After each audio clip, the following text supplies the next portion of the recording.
According to Genesis chapter 8, when the floodwaters began to recede, the ark came to rest on the mountains of Ararat.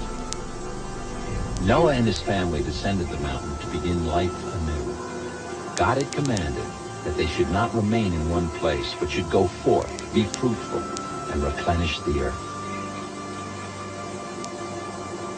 But the descendants of Noah violated God's edict. They settled in the fertile plain between the Tigris and the Euphrates River. When they began building a tower to the heavens, God decided to disperse them. According to the Bible, all the languages of the world had their beginning at one moment in time, the cataclysmic destruction of the legendary Tower of Babel. The biblical story of Babel is completely consistent with all of the evidence. Anyone who denies this fact is simply engaging in fantasy or speculation. Scholars and students of the Bible question the location, even the existence of the land of Shinar. Then in the early part of the last century, archaeologists brought forth thousands of cuneiform tablets like this one. On such tablets from Egypt, Syria, and the Hittite and Hurrian kingdoms was the name Shinar in various pronunciations.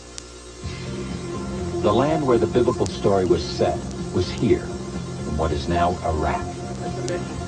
The historians of antiquity, including Alexander the Great, all wrote about having seen the ruins of the Tower of Babel. There have been innumerable archaeological digs over the past 100 years that have unearthed the great treasures of Sumer, Assyria, and Babylon in Iraq. The Beers Nimrud site at Borsippa has been favored by many archaeologists as the Tower of Babel. The ziggurat of Ur and the ruins of Entemenaki near Babylon are even more favored. Is one of these sites the possible location for the Tower of Babel? The strongest body of archaeological evidence, combined with the biblical account, favors the location of Temenanki, which is in the country of Iraq, in the city of Babylon, 50 miles south of Baghdad. This site was recently featured in a Reader's Digest reference book as the probable site for the location of the Tower of Babel. Today, in the city of Babylon, a model of this tower is featured in the Nebuchadnezzar Museum. Not only was there a real Tower of Babel in the past, the tower and the city that bore its name is being rebuilt today by the world's most dangerous dictator. Not only was there a real Tower of Babel in the past, the tower and the city that bore its name is being rebuilt today by the world's most dangerous dictator.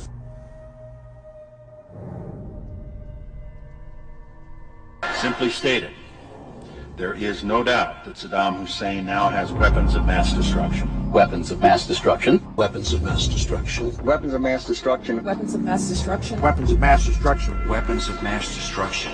We agree that the Iraqi dictator must not be permitted to threaten America and the world with horrible poisons, diseases, gases, and atomic weapons.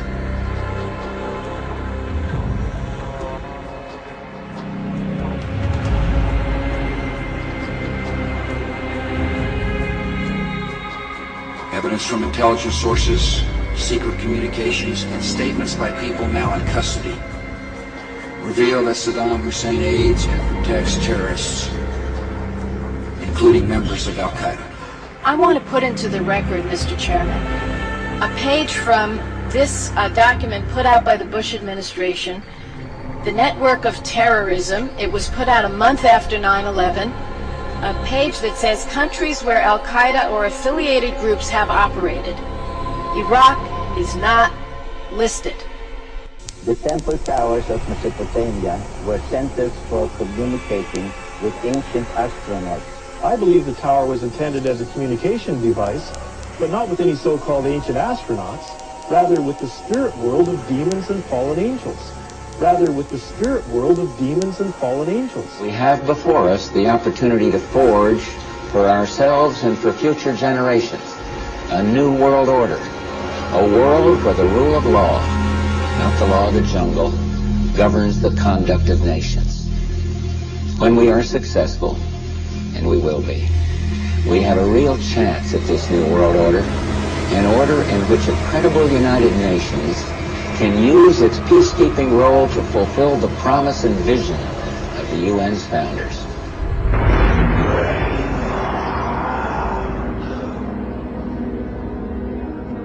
We can exclusively reveal that George Bush Sr.'s occult name is Magog, which is the name of the evil army commanded by Satan to visit Earth and destroy the kingdom of Christ.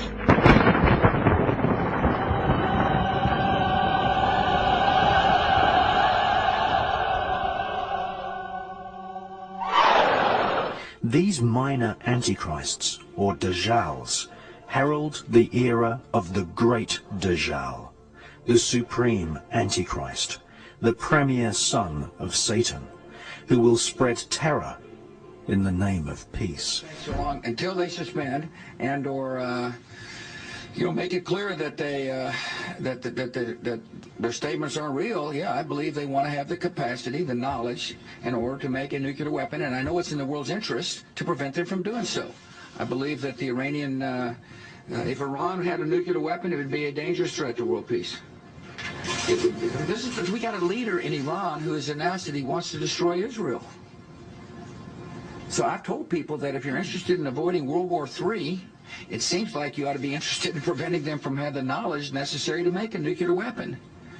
And I take the threat of Iran with a nuclear weapon very seriously.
Let us reason together.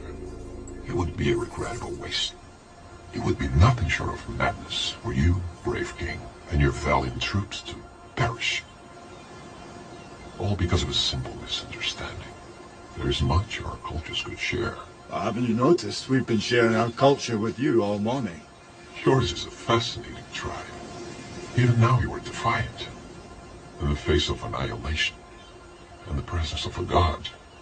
It isn't wise to stand against me, Leonidas. Imagine what horrible fate awaits my enemies when I would gladly kill any of my own men for victory. And I would die for any one of mine. You Greeks take pride in your logic. I suggest you employ it. Consider the beautiful lands you so vigorously defend. Picture it reduced to ash at my whim.